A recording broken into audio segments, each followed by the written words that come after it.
جماعت اسلامی کے ایک شخص کا سوال ہے جو یہ کہتے ہیں کہ ایک سلفی یہ دعویٰ کیسے اور کس بنیاد پر کر سکتا ہے کہ وہی حق پر ہے اور باقی سارے کے سارے لوگ باطل پر ہیں اور غلط ہیں۔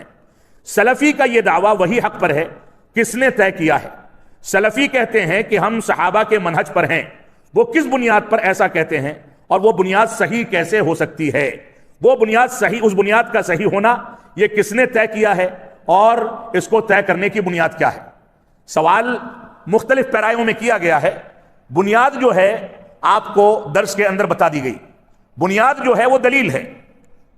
اگر کوئی شخص یہ دعویٰ کرتا ہے میں کروں آپ کریں یا کسی بھی مکتب فکر کو ماننے والا کرے، اگر دعویٰ کرتا ہے تو سامنا کر کے اپنے دعوے کو سچ ثابت کر دے اور دیکھ لے کہ اس کے مکتب فکر میں لوگ کس کی رائے پر چلتے ہیں اور سلفی حضرات کون سی بنیادوں پر اپنا مسئلہ اخذ کرتے ہیں۔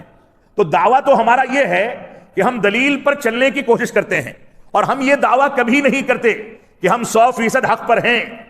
علامہ البانی رحمۃ اللہ علیہ فرماتے ہیں کہ منہج سلف کا راستہ ایک ایسا راستہ ہے کہ ہم اس پر کچھوے کی چال چلتے ہیں، کچھوے کی چال دھیرے دھیرے چلتے ہیں، اور ہماری تمنا ہے، ہماری دعا ہے کہ اللہ رب العالمین ہم کو موت اسی راستے پر دے، چاہے ہم منہج سلف کے سارے مسائل کو سمجھ پائیں یا نہ سمجھ پائیں۔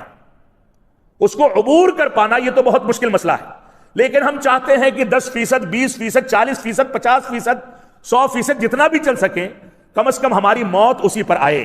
تو ہم یہ دعویٰ ہرگز نہیں کرتے کہ ہم ہی حق پر ہیں، لیکن ہم یہ دعویٰ یقیناً کرتے ہیں کہ ہم دلائل کی روشنی میں حق پر چلنے کی کوشش کرتے ہیں۔ اگر آپ میں سے کوئی یہ دیکھے، چاہے وہ کسی بھی مکتب فکر کا ہو، وہ یہ دیکھے کہ ہمارا کوئی عالم یا میں خود یا کوئی بھی شخصیت جماعت اہل حدیث کی، سلفیوں کی، اگر کہیں دلیل سے ہٹ رہی ہے تو آپ ہم کو مطلع کریں، اس کو تنبیہ کریں۔ ہم خود جماعتی سطح پر اس کے بارے میں یہ اسٹینڈ اور فیصلہ لینے کے حق میں ہیں کہ ہم اس سے کہیں کہ آپ غلطی کر رہے ہیں، آپ رجوع کیجئے، ورنہ اس مسئلے میں آپ کو مسلک حق سے خارج مانا جائے گا۔ یہ ہمارا دعویٰ ہے۔ رب کائنات ہم کو قرآن و سنت کی پیروی کرنے کی توفیق عطا فرمائے۔ دلائل کی بنیاد پر یہ فیصلہ کیا جانا چاہیے۔